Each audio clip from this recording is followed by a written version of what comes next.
Magandang araw po sa inyo. Ngayon po ay lunch time ko ng Thursday. Ang oras is alas 12, 12 o'clock. At ang huli ko pong oras ng kain, 7 na kumain, 8 ang start ng fasting natin, 9, 10, 11, 12. So, 12 plus 4 edi 16. 16 hours po ang fasting natin today. At ang aking meal for today, ngayong tanghalian natin today is egg. Ilang egg yan? 1, 2, 3, 4. Apat na egg at sa ilalim ng egg ay nagtatago ang pata. Ayan yung pata. O, slice ng pata. Yan. Sabi nila mahal daw ang low carb. Hindi naman siya ganun kamahal kasi ang kilo ng pata sa mall, bumibili ko dyan sa SM Ora. Ang isang kilo ng pata is 250. Imagine yun, 250. Kasi malalaki to yung mga pata na nakuha ko sa nag-i-slice ng meat. Pinapili ko yung mga malalaki na maliliit yung buto.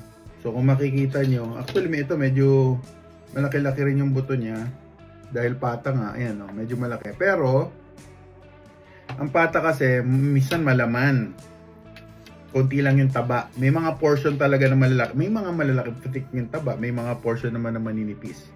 So tulad ko nga, sa diet ko nga, ako po ay nagbabawas ng fat intake dahil may limit lang ako. Hanggat maaari, hindi naman nila sinire-restrict talagang bawal at wag. Ibig sabihin, kumbaga sa size ko, sa activity ko, gusto nila more on protein. So, less ako sa fat. So, eto nga, tapos meron tayong 4 na eggs. So, ito, sa 1 kilo kasi, yung nabili kong pata, sa sobrang lalaki nila, 2 slice lang, 1 kilo or almost 1 kilo na. So, bumili ko 4 kilos. So, naka-stock lang yung sa rep. And then, wag natin kakalimutan, meron tayong salt. Yan. Pag magkakain po kayo, naka-low carb kayo, always put salt. Ayan, ang dami Nakakatakot, di ba? Nakakatakot. Salt to taste yan. Ano naman problema dyan? Kasi sa low carb, yan ang pinaka-electrolytes natin. Lalo na pag nagsisimula kayo sa paglo-low carb nyo. Meat base, kailangan ninyong huwag kakalimutan ng salt kasi nga, katulad na nabanggit ko last time, i-jingle nyo lang po yan. Yan, salt na yan. Pag naka-low carb. Pero pag high carb po kayo, ingat po kayo kasi posibleng mag-retain yan at magmanas kayo. Magre-retain sa body nyo yan. Tataas ang blood pressure nyo, tataas ang ano pang mga, lalo na sa labs nyo. So, ganun. Chika ko rin, may nakita akong post ngayon sa FB, 2 doktor, high carb doctor sila, standard doctor, pwedeng sabihin na celebrity doctor sila. Natutuwa ako sa kanila kasi sinasabi nila nga daw, ang pag-aalis daw ng carbohydrate sa diet ay hindi po maganda. Dahil lang diabetes daw po ay hindi nawawala. Pero bababa naman talaga yung sugar dahil di naman daw kumakain ng carbs. Yun ang sabi. Sa Facebook ko siya nakita nakakatuwa sila.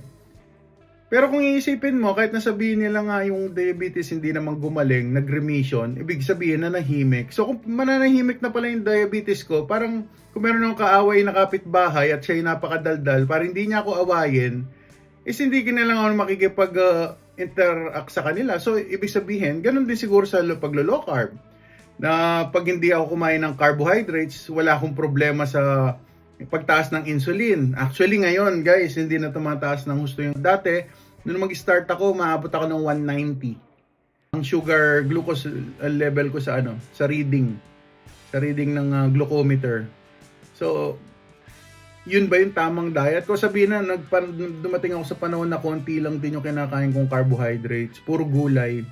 Hindi pa rin, pumapalo pa rin yung yung reading sa hanggang 150, 140. Hindi ko talaga siya maibalanse dahil kapag sinabing nagka-calorie deficit, hindi ko po kaya. Nagkakaroon po ako ng stress, nagkakaroon po ako ng baliban do sa gutom. Siguro dahil nga nagugutom ka, nagiging mainitin ang ulo ko po. Nagkakaroon ako ng marami ko nararamdaman tsaka mga naiisip na nakakainis nang wala naman sa lugar. So, nagkaka-anxiety po ako. Yun po ang ginawa ng calorie deficit sa akin. Yung gigipitin mo yung sarili mo, hindi ka kakain, gutom yung katawan mo. Sabi mag-exercise, hindi nga ako makapag-exercise kasi sumasakit nga yung mga joints ko dahil nga overweight ako. So, niisip ko lang, kung pakikinggan ko itong mga doktor na to na nagsasabi na masama yung paglo-low carb, huwag ka mag-low carb, kailangan i-frequent eating, konti-konti. Yun lang doon lang ako na nagtataka. Ini-insist nila na balanced diet nga daw, ganun, hindi daw maganda yung paglo-low carb, yung meat daw nakakasira ng kidney. Sige, sabihin na natin totoo nga yung ganun. Bakit nagtitake pa rin ng gamot yung mga sinasabi nilang ginaguide nila na eto yung dapat mong kainin, dapat na ganito lang ang kainin, okay na yan. Bakit kailangan pa maggamot? Yun lang ang question ko po, naiiwanan sa inyo. Gusto ko lang maiisip nyo, lalo na sa mga katulad ko ng mindset na umiinom po ako dati ng medicine. 8 po yon, 7,000 plus yon monthly. Actually, hindi ako sure kung magkano, kung monthly ba yun o 15 days. Dahil sa sobrang stress ko po ng mga panahon na yun, pinilit ko na pong kalimutan kasi ayoko po naggagamot kasi alam ko yung medicine may side effect. So yun nga yung mga binibigyan nilang ganitong diet but binibigyan pa rin nilang pilit ng maintenance. Yun na lang po pag-isipan nyo po yan.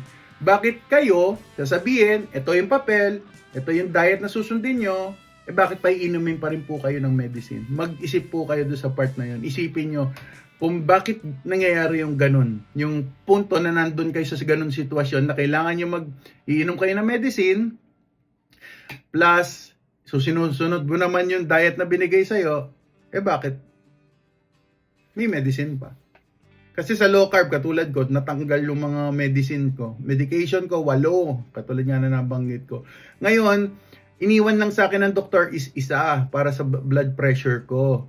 Pero yung blood pressure ko maganda-ganda na, hindi na ako lumalagpas ng 130. Normally 115. Nagwa 110 pa nga ako. In the long run, tatanggalin po yan Yun po yung goal. Pero sa ngayon, hindi po niya inalis. So, mangyayari, dahil nga syempre ubis ako, mahirap na. Babalik ako sa kanya para check up, para i-assess ko kailangan pa ba yung same dosage or ibabaan ng konti yung dosage. Hindi na ako pupunta doon sa part na yun dahil hindi naman niya ako doktor. Pero sinasabi ko lang, kung totoo yung sinasabi ng mga, yung mga nagsasabi na doktor na high carb, pero may isang question ako, bakit kung tama yung diet na binibigay nyo po sa mga patient nyo at gumanda po yung health, bakit meron pa rin po kayong binibigay na maggamot? Maniniwala po siguro ako dyan kung wala na rin pong gamot, katulad nun sa amin. Sa mga low carb, tinatanggal ang gamot Natural way of eating, natural way of healing, katulad na doon yung fasting at autophagy. So kung hindi nyo po naintindihan yung autophagy, hindi convinced sa low carb, check nyo po yung mga autophagy, yung mga ganyan. Baka po may makuha kayong information doon about sa part na yun. Kasi kailan lang naman talaga nag-boom yung autophagy Yun lang ang wish ko, everyone is healthy at maging masaya sa araw-araw natin ginagawa. At ito na nga, ang meal ko. Sumobra na naman ang daldal ko.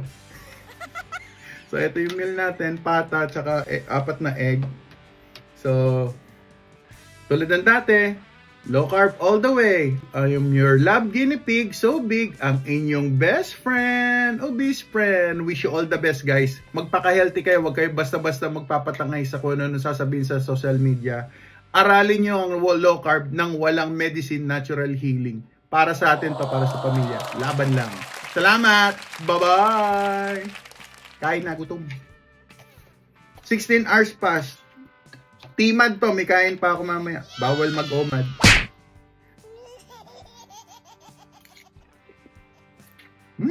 Sarap din yung white Egg white.